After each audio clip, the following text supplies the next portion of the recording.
श्रीमद् रामायणे सुन्दरकाण्डे 20 सर्गः।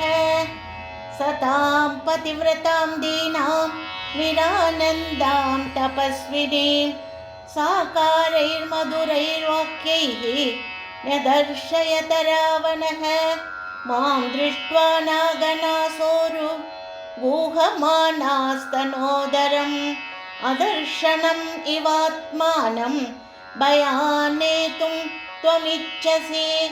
कामये त्वां विशालाक्षि बहुमन्यस्व मां प्रिये।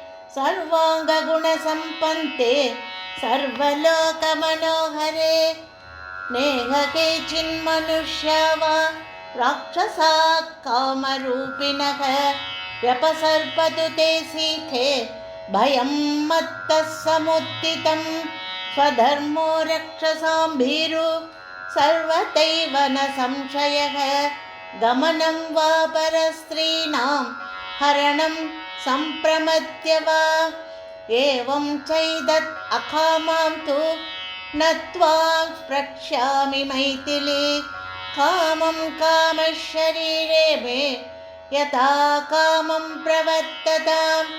देवि नेह भयं कार्यं मयि विश्वसि हि प्रिये। प्रणयस्व च तत्त्वेन मयिवम्बुशोकलालसा। एकवेणीधराशय्या ध्यानं मलिनम् अम्बरम्।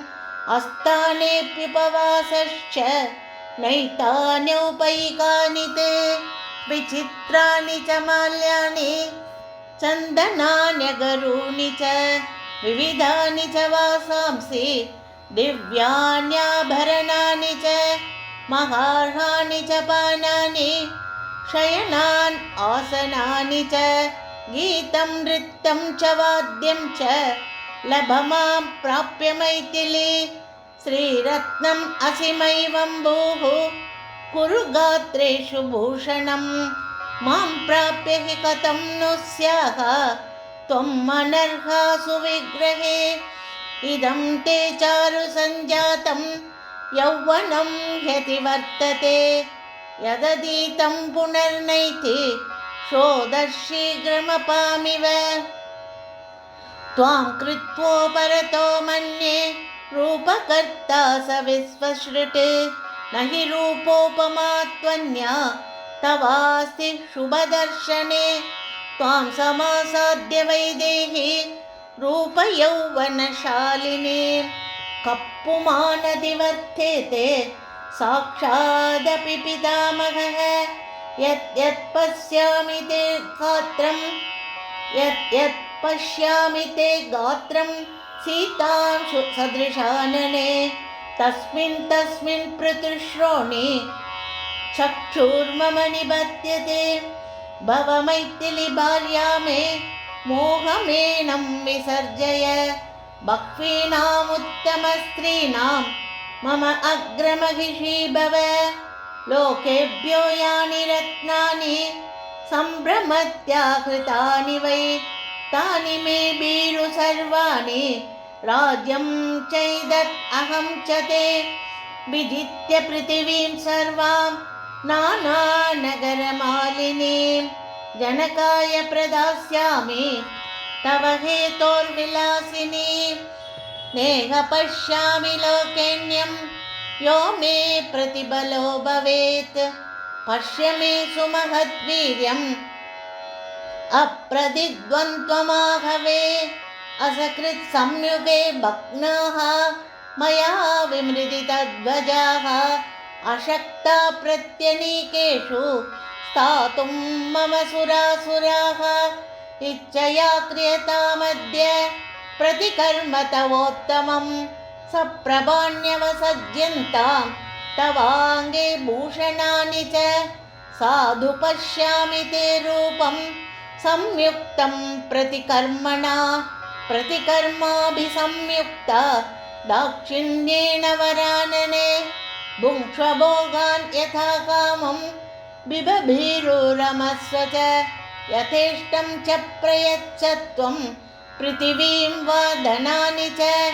रमस्व मयि विश्रब्धा दृष्टम् आज्ञापयस्व च मत्प्रसादाल्ललन्ध्याश्च ललन्तां बान्धवास्तव वृद्धिं ममानुपश्यत्वं श्रियं भद्रे यशश्च मे किं करिष्यसि रामेण सुभगे चिरवाससा निक्षिप्तविजयो रामो गदशीर्वणगोचरः व्रतिस्थलस्तण्डिलशायी च शङ्के जीवति वानवा न हि वैदेहि रामस्त्वां द्रष्टुं वाप्युपलप्स्यते पुरोबलाकैरसितैः मेघैर्ज्योत्स्नामिवावृताम् न चापि मम हस्तात् त्वां प्राप्तुमर्हति राघवः हिरण्यकशिपुः कीर्तिम् इन्द्रहस्तगतामिव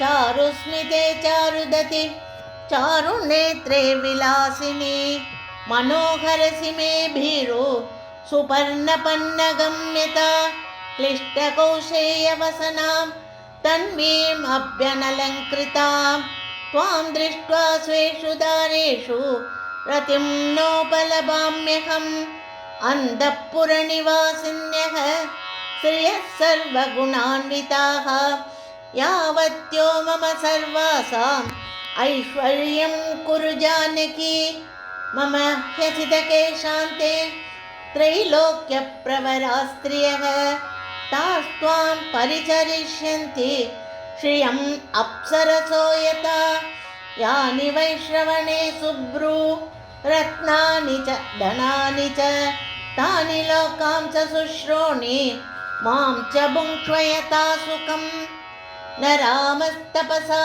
देवी न बलेन न विक्रमैः न धनेन मया तुल्यः तेजसा यशसा पिब विहर रमस्व भुङ्क्ष्व भोगान् धननिचयं प्रदिशामि मेदिनीं च मयि ललने यथा सुखं त्वं त्वयि च समेत्य ललन्तु बान्धवास्ते कुसुमिततरुजालसन्ततानि भ्रमरयुतानि समुद्रतीरजानि कनकविमलहारभूषिताङ्गी विहरमया सगभीरुकाननानि इत्याशे श्रीमद् रामायणे सुन्दरकाण्डे 20 सर्गः।